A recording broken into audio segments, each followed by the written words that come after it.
So just have that conversation, really just discussing the value and having an open and honest conversation about finances.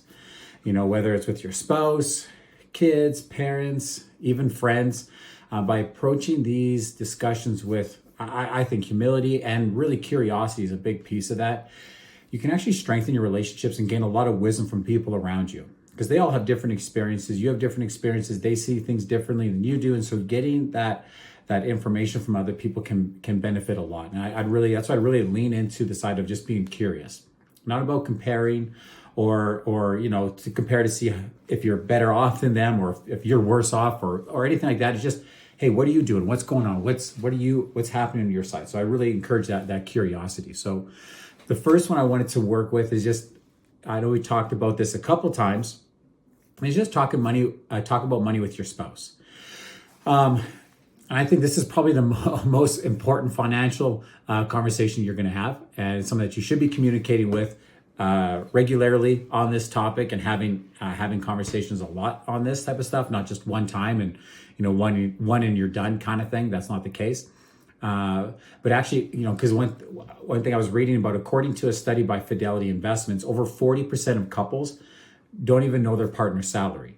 And see, the thing is that this lack of transparency can lead to misunderstandings, stress, even financial mistakes. Like I've sat down with people that didn't know really what the other person was making. So they were spending a certain amount and the other person felt like, well, it's been a few years. I've never talked about this, but I'm having to go into debt now because of the spending. And it wasn't that other person's fault, because they never communicated on it. They just thought, oh, it's okay for me to buy this stuff and to do these. I'm buying them gifts. I'm doing things for them. So they didn't really see it as a negative because they didn't understand where everything was at. So having that conversation is really, really crucial. And there's a few reasons why I think it's super crucial. One is just the alignment on your goals. You guys know how important I think that is. When you're both on the same page financially, you can set goals together, whether it's buying a house, saving for retirement, different trips you want to do, buying a couch. I don't know, there's all these things that you have to buy. Kind of having everybody on the same page makes a difference.